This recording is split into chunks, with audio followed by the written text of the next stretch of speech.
ಸಂಬಂಧಪಟ್ಟಂತೆ ಈಗ air India CEO ಅವರು ಪ್ರಧಾನಿ ನರೇಂದ್ರ ಮೋದಿ ಅವರನ್ನ ಭೇಟಿ ಮಾಡಿದ್ದಾರೆ, ಮಾತುಕತೆಯನ್ನ ನಡೆಸಿದ್ದಾರೆ, ಚರ್ಚೆಯನ್ನು ಕೂಡ ನಡೆಸಿದ್ದಾರೆ. ಈಗಾಗಲೇ ಅವರ ವಿರುದ್ಧ ಕೂಡ ನೋಟಿಸ್ ಕೂಡ ಇಶ್ಯೂ ಆಯಿತು ಏರ್ ಇಂಡಿಯಾ ಸಿಇಒ.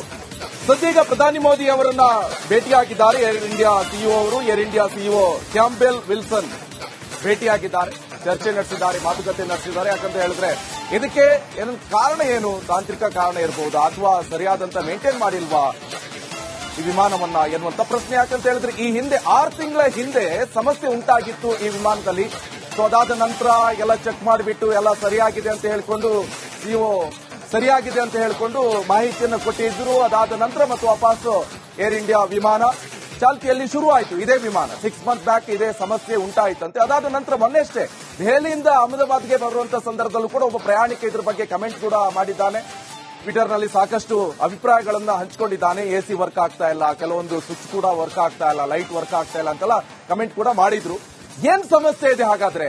ತಾಂತ್ರಿಕ ಸಮಸ್ಯೆ ಇದೆಯಾ? ಸರಿಯಾಗಿ ಮೇಂಟೈನ್ ಮಾಡಿಲ್ವಾ? ಇದೆಲ್ಲ ವಿಚಾರದ ಬಗ್ಗೆ ಈಗ ಕಾನೂನು ಸಮರ ಕೂಡ ನಡೆಸಲಾಗುತ್ತೆ. ಯಾಕಂತ ಹೇಳಿದ್ರೆ ಈಗಾಗಲೇ ಈಗ ಇಶ್ಯೂ ಅಂದ್ರೆ ನೋಟಿಸ್ ಇಶ್ಯೂ ಮಾಡಿದ್ರು ಏರ್ ಇಂಡಿಯಾ ಸಿಇಒ ಕ್ಯಾಂಪಬೆಲ್ ವಿರುದ್ಧ. ಸೊ ಈಗ ಸದ್ಯ ಪ್ರಧಾನಿ ನರೇಂದ್ರ ಮೋದಿ ಅವರನ್ನ ಭೇಟಿಯಾಗಿ ಮಾತುಕತೆಯನ್ನ ನಡೆಸ್ತಾ ಇದ್ರು. ಈ ದುರಂತದಲ್ಲಿ 265 ಮಂದಿ ಸಾವನ್ನಪ್ಪಿದ್ರು, 241 ಮಂದಿ ಫ್ಲೈಟ್ ಅಲ್ಲಿ ಸಾವನ್ನಪ್ಪಿದ್ರೆ, 20 ಮಂದಿ ಅಲ್ಲಿ ಮೆಡಿಕಲ್ ಹಾಸ್ಟೆಲ್ ಮೇಲೆ ವಿಮಾನ ಡಿಕ್ಕಿ ಹೊಡೆದ ಪರಿಣಾಮ ಅಲ್ಲಿ ಊಟ ಮಾಡ್ತಾ ಇರುವಂತ ಸಂದರ್ಭದಲ್ಲಿ ಕೂಡ ಅಲ್ಲಿ ಸಾವನ್ನಪ್ಪಿದ್ರು. ಜೊತೆಗೆ ಒಬ್ಬ ಈ ಪಿಟಿ ಅಂಗಡಿ ಹುಡುಗ ಕೂಡ ಸಾವನ್ನಪ್ಪಿದ್ದಾರೆ. 1.25 ಲಕ್ಷ ಲೀಟರ್ ಫ್ಯೂಯಲ್ ಅನ್ನ ಅದರಲ್ಲಿ ತುಂಬಿಸಿದ್ರು. ಆಗ ತಾನೆ ವಿಮಾನ ಪತನ ಆಗ್ತಾ ಇದ್ದಂತೆ ಒಮ್ಮೆಲೆ ಅಷ್ಟೋ ಫ್ಯೂಯಲ್ ಕೂಡ ಬ್ಲಾಸ್ಟ್ ಆಗಿತ್ತು, ಸ್ಫೋಟ ಆಗಿತ್ತು. ಆ ಸ್ಫೋಟಗೊಂಡಿದ್ರಿಂದಾಗಿ ಅದರ ತೀವ್ರತೆಗೆ ಅಕ್ಕಪಕ್ಕದಲ್ಲಿದ್ದಂತಹ ಕಟ್ಟಡಗಳಿಗೂ ಕೂಡ ಬೆಂಕಿ ಆವರಿಸಿತ್ತು. ಆ ಜೊತೆಗೆ ಮೆಸ್ ಅಲ್ಲಿ ಊಟ ಮಾಡ್ತಾ ಇದ್ರು ಅಂತ ಹೇಳಲಾಗ್ತಾ ಇದ್ದಂತಹ ವಿದ್ಯಾರ್ಥಿಗಳು ಕೂಡ ಆ ದುರ್ಘಟನೆಯಲ್ಲಿ ಮೃತಪಟ್ಟಿದ್ದಾರೆ. ಆದ್ರೆ ಇನ್ನು ಎಷ್ಟು ಜನ ಅನ್ನೋದು ಇನ್ನೂ ಲೆಕ್ಕಕ್ಕೆ ಸಿಗ್ತಾ ಇಲ್ಲ. ಈಗ 265 ಅಂತ ಹೇಳಲಾಗ್ತದೆ. ಇದರಲ್ಲಿ ಸಾವಿನ ಸಂಖ್ಯೆ ಏರಿಕೆ ಆಗುವ ಸಂಭವ ಇದೆ. ಯಾಕೆಂದ್ರೆ ಒಂದಷ್ಟು ಜನ ಆಸ್ಪತ್ರೆಯಲ್ಲಿ ಚಿಕಿತ್ಸೆಯನ್ನ ಪಡಿತಾ ಇದ್ದಾರೆ, ಅವರ ಆರೋಗ್ಯ ಸ್ಥಿತಿ ಗಂಭೀರವಾಗಿದೆ ಅಂತೇಳಿ ಮಾಹಿತಿಗಳು ಕೂಡ ಲಭ್ಯವಾಗ್ತಾ ಇದೆ.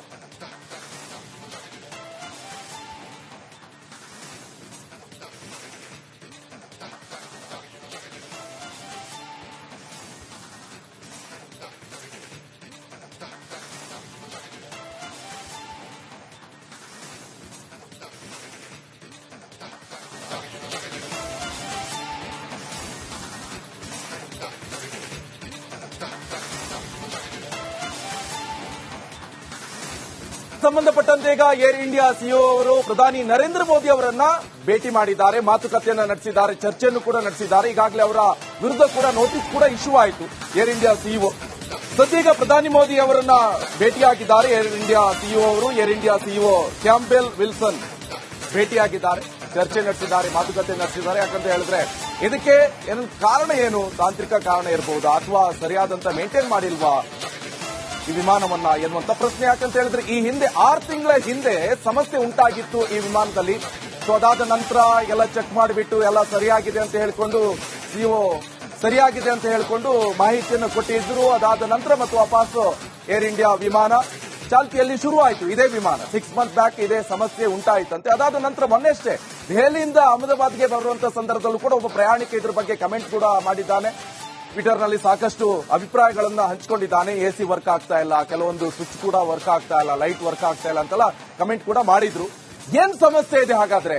ತಾಂತ್ರಿಕ ಸಮಸ್ಯೆ ಇದೆಯಾ? ಸರಿಯಾಗಿ ಮೇಂಟೈನ್ ಮಾಡಿಲ್ವಾ? ಇದೆಲ್ಲ ವಿಚಾರದ ಬಗ್ಗೆ ಈಗ ಕಾನೂನು ಸಮರ ಕೂಡ ನಡೆಸಲಾಗುತ್ತೆ. ಯಾಕಂತ ಹೇಳಿದ್ರೆ ಈಗಾಗಲೇ ಈಗ ಇಶ್ಯೂ ಅಂದ್ರೆ ನೋಟಿಸ್ ಇಶ್ಯೂ ಮಾಡಿದ್ರು ಏರ್ ಇಂಡಿಯಾ ಸಿಇಒ ಕ್ಯಾಂಪಬೆಲ್ ವಿರುದ್ಧ. ಸೊ ಈಗ ಸದ್ಯ ಪ್ರಧಾನಿ ನರೇಂದ್ರ ಮೋದಿ ಅವರನ್ನ ಭೇಟಿಯಾಗಿ ಮಾತುಕತೆಯನ್ನ ನಡೆಸ್ತಾ ಇದ್ರು. ಈ ದುರಂತದಲ್ಲಿ 265 ಮಂದಿ ಸಾವನ್ನಪ್ಪಿದ್ರು, 241 ಮಂದಿ ಫ್ಲೈಟ್ ಅಲ್ಲಿ ಸಾವನ್ನಪ್ಪಿದ್ರೆ, 20 ಮಂದಿ ಅಲ್ಲಿ ಮೆಡಿಕಲ್ ಹಾಸ್ಟೆಲ್ ಮೇಲೆ ವಿಮಾನ ಡಿಕ್ಕಿ ಹೊಡೆದ ಪರಿಣಾಮ ಅಲ್ಲಿ ಊಟ ಮಾಡ್ತಾ ಇರುವಂತ ಸಂದರ್ಭದಲ್ಲಿ ಕೂಡ ಅಲ್ಲಿ ಸಾವನ್ನಪ್ಪಿದ್ರು. ಜೊತೆಗೆ ಒಬ್ಬ ಈ ಪಿಟಿ ಅಂಗಡಿ ಹುಡುಗ ಕೂಡ ಸಾವನ್ನಪ್ಪಿದ್ದಾರೆ.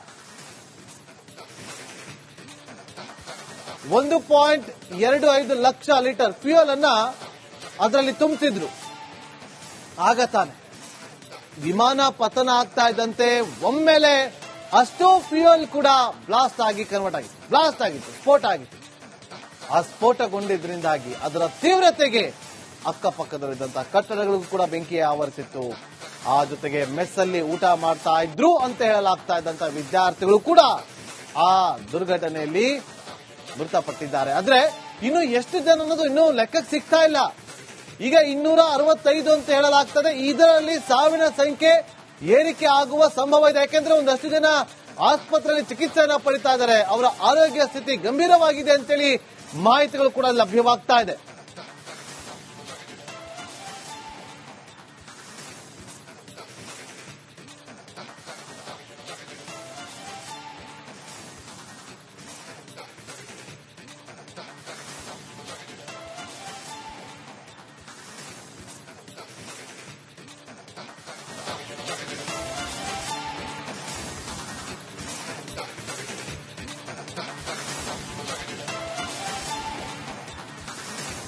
ಸಂಬಂಧಪಟ್ಟಂತೆ ಈಗ ಏರ್ ಇಂಡಿಯಾ ಸಿಇಒ ಅವರು ಪ್ರಧಾನಿ ನರೇಂದ್ರ ಮೋದಿ ಅವರನ್ನ ಭೇಟಿ ಮಾಡಿದ್ದಾರೆ, ಮಾತುಕತೆಯನ್ನ ನಡೆಸಿದ್ದಾರೆ, ಚರ್ಚೆಯನ್ನು ಕೂಡ ನಡೆಸಿದ್ದಾರೆ. ಈಗಾಗಲೇ ಅವರ ವಿರುದ್ಧ ಕೂಡ ನೋಟಿಸ್ ಕೂಡ ಇಶ್ಯೂ ಆಯಿತು ಏರ್ ಇಂಡಿಯಾ ಸಿಇಒ. ಸದ್ಯ ಈಗ ಪ್ರಧಾನಿ ಮೋದಿ ಅವರನ್ನ ಭೇಟಿಯಾಗಿದ್ದಾರೆ ಏರ್ ಇಂಡಿಯಾ ಸಿಇಒ ಅವರು. Air India CEO Campbell Wilson ಭೇಟಿಯಾಗಿದ್ದಾರೆ, ಚರ್ಚೆ ನಡೆಸಿದ್ದಾರೆ, ಮಾತುಕತೆ ನಡೆಸಿದ್ದಾರೆ. ಯಾಕಂತ ಹೇಳಿದ್ರೆ ಇದಕ್ಕೆ ಕಾರಣ ಏನು? ತಾಂತ್ರಿಕ ಕಾರಣ ಇರಬಹುದಾ ಅಥವಾ ಸರಿಯಾದಂತ ಮೇಂಟೈನ್ ಮಾಡಿಲ್ವಾ ಈ ವಿಮಾನವನ್ನ ಎನ್ನುವಂತ ಪ್ರಶ್ನೆ. ಯಾಕಂತ ಹೇಳಿದ್ರೆ ಈ ಹಿಂದೆ 6 ತಿಂಗಳ ಹಿಂದೆ ಸಮಸ್ಯೆ ಉಂಟಾಗಿತ್ತು ಈ ವಿಮಾನದಲ್ಲಿ.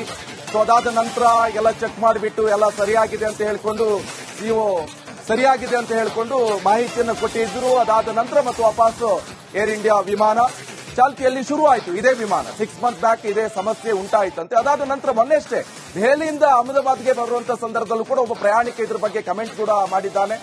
ಟ್ವಿಟರ್ನಲ್ಲಿ ಸಾಕಷ್ಟು ಅಭಿಪ್ರಾಯಗಳನ್ನ ಹಂಚಿಕೊಂಡಿದ್ದಾನೆ. ಎಸಿ ವರ್ಕ್ ಆಗ್ತಾ ಇಲ್ಲ, ಕೆಲವೊಂದು ಸ್ವಿಚ್ ಕೂಡ ವರ್ಕ್ ಆಗ್ತಾ ಇಲ್ಲ, ಲೈಟ್ ವರ್ಕ್ ಆಗ್ತಾ ಇಲ್ಲ ಅಂತೆಲ್ಲ ಕಮೆಂಟ್ ಕೂಡ ಮಾಡಿದ್ರು. ಏನ್ ಸಮಸ್ಯೆ ಇದೆ ಹಾಗಾದ್ರೆ? ತಾಂತ್ರಿಕ ಸಮಸ್ಯೆ ಇದೆಯಾ? ಸರಿಯಾಗಿ ಮೇಂಟೈನ್ ಮಾಡಿಲ್ವಾ? ಇದೆಲ್ಲ ವಿಚಾರದ ಬಗ್ಗೆ ಈಗ ಕಾನೂನು ಸಮರ ಕೂಡ ನಡೆಸಲಾಗುತ್ತೆ. ಯಾಕಂತ ಹೇಳಿದ್ರೆ ಈಗಾಗಲೇ ಈಗ ಇಶ್ಯೂ ಅಂದ್ರೆ ನೋಟಿಸ್ ಇಶ್ಯೂ ಮಾಡಿದ್ರು ಏರ್ ಇಂಡಿಯಾ ಸಿಇಒ ಕ್ಯಾಂಪಬೆಲ್ ವಿರುದ್ಧ. ಸೊ ಈಗ ಸದ್ಯ ಪ್ರಧಾನಿ ನರೇಂದ್ರ ಮೋದಿ ಅವರನ್ನ ಭೇಟಿಯಾಗಿ ಮಾತುಕತೆಯನ್ನ ನಡೆಸ್ತಾ ಇದ್ರು. ಈ ದುರಂತದಲ್ಲಿ 265 ಮಂದಿ ಸಾವನ್ನಪ್ಪಿದ್ರು, 241 ಮಂದಿ ಫ್ಲೈಟ್ ಅಲ್ಲಿ ಸಾವನ್ನಪ್ಪಿದ್ರೆ, 20 ಮಂದಿ ಅಲ್ಲಿ ಮೆಡಿಕಲ್ ಹಾಸ್ಟೆಲ್ ಮೇಲೆ ವಿಮಾನ ಡಿಕ್ಕಿ ಹೊಡೆದ ಪರಿಣಾಮ ಅಲ್ಲಿ ಊಟ ಮಾಡ್ತಾ ಇರುವಂತ ಸಂದರ್ಭದಲ್ಲಿ ಕೂಡ ಅಲ್ಲಿ ಸಾವನ್ನಪ್ಪಿದ್ರು. ಜೊತೆಗೆ ಒಬ್ಬ ಈ ಪಿಟಿ ಅಂಗಡಿ ಹುಡುಗ ಕೂಡ ಸಾವನ್ನಪ್ಪಿದ್ದಾರೆ. 1.25 ಲಕ್ಷ ಲೀಟರ್ ಫ್ಯೂಯಲ್ ಅನ್ನ ಅದರಲ್ಲಿ ತುಂಬಿಸಿದ್ರು. ಆಗ ತಾನೆ ವಿಮಾನ ಪತನ ಆಗ್ತಾ ಇದ್ದಂತೆ ಒಮ್ಮೆಲೆ ಅಷ್ಟೋ ಫ್ಯೂಯಲ್ ಕೂಡ ಬ್ಲಾಸ್ಟ್ ಆಗಿತ್ತು, ಸ್ಫೋಟ ಆಗಿತ್ತು. ಆ ಸ್ಫೋಟಗೊಂಡಿದ್ರಿಂದಾಗಿ ಅದರ ತೀವ್ರತೆಗೆ ಅಕ್ಕಪಕ್ಕದಲ್ಲಿದ್ದಂತಹ ಕಟ್ಟಡಗಳಿಗೂ ಕೂಡ ಬೆಂಕಿ ಆವರಿಸಿತ್ತು. ಆ ಜೊತೆಗೆ ಮೆಸ್ಸಲ್ಲಿ ಊಟ ಮಾಡ್ತಾ ಇದ್ರು ಅಂತ ಹೇಳಲಾಗ್ತಾ ಇದ್ದಂತಹ ವಿದ್ಯಾರ್ಥಿಗಳು ಕೂಡ ಆ ದುರ್ಘಟನೆಯಲ್ಲಿ ಮೃತಪಟ್ಟಿದ್ದಾರೆ. ಆದ್ರೆ ಇನ್ನು ಎಷ್ಟು ಜನ ಅನ್ನೋದು ಇನ್ನೂ ಲೆಕ್ಕಕ್ಕೆ ಸಿಗ್ತಾ ಇಲ್ಲ. ಈಗ 265 ಅಂತ ಹೇಳಲಾಗ್ತದೆ. ಇದರಲ್ಲಿ ಸಾವಿನ ಸಂಖ್ಯೆ ಏರಿಕೆ ಆಗುವ ಸಂಭವ ಇದೆ. ಯಾಕೆಂದ್ರೆ ಒಂದಷ್ಟು ಜನ ಆಸ್ಪತ್ರೆಯಲ್ಲಿ ಚಿಕಿತ್ಸೆಯನ್ನ ಪಡಿತಾ ಇದ್ದಾರೆ. ಅವರ ಆರೋಗ್ಯ